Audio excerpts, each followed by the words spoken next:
Hello everyone, and welcome to another garden chat. I'm Allison with Green Goddess Plants and Seeds. Everything's looking good. This is the corn, looking fantastic.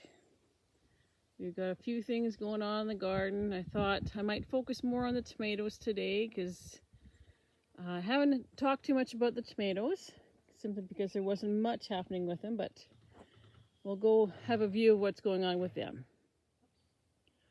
All right, so this year we've got lots of varieties and lots of tomatoes that we're growing. So, like I said, not much has been happening with the tomatoes. I've finally been working on getting them pruned up and getting the supports in with them and getting them all clipped. And the ones I did about 2 weeks ago are already needing to be clipped again. And I still have some way down at the far end that still have to be pruned and clipped, but they got put in quite late down there, so they're not quite as far along, but there's some things that are coming. A lot of them are setting fruit. This row here, these are mostly cherry tomatoes of one kind or another. We've got there's one sweet aperitif, and then there's a couple of rosalitas. And the rosalitas have got some nice clusters of fruit on them here. I'm looking forward to tasting those.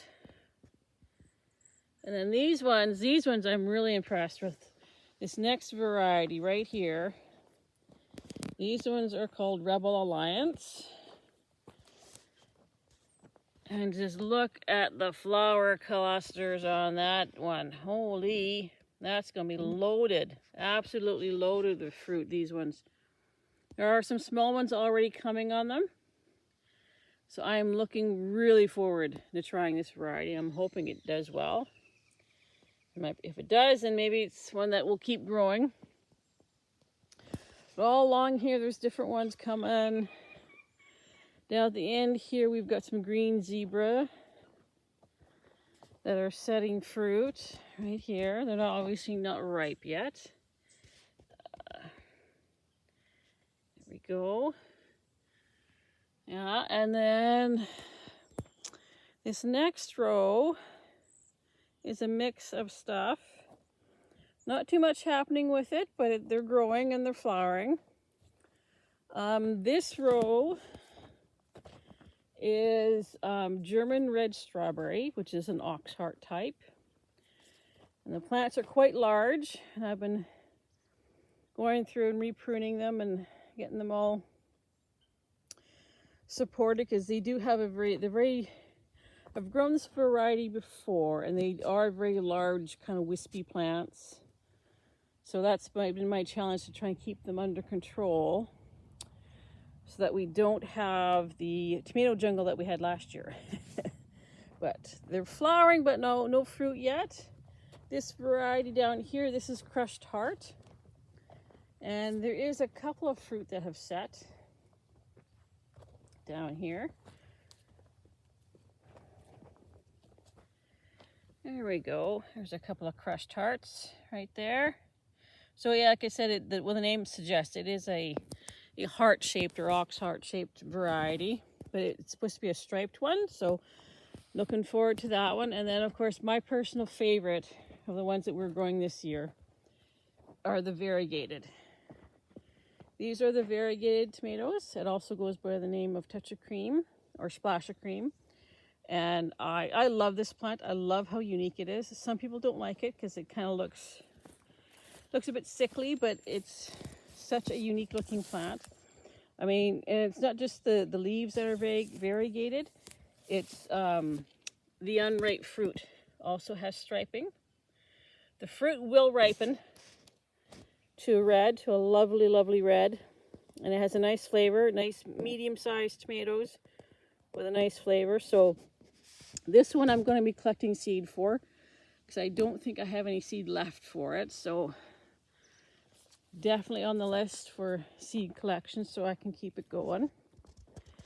Look at this. Look how beautiful that fruit is. Look how, that is just gorgeous. I think that is so cool.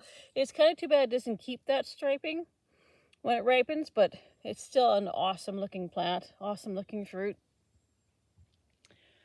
And then there's lots of others here that are setting fruit.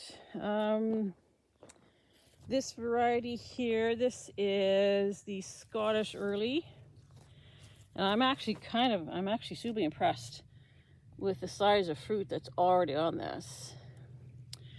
The description and the photos kind of make it look very similar to Thornburn's terracotta. So we'll see. I've also got that one planted in here too. And we'll see how they compare. That's kind of a fun thing to do when you got different varieties that look the same.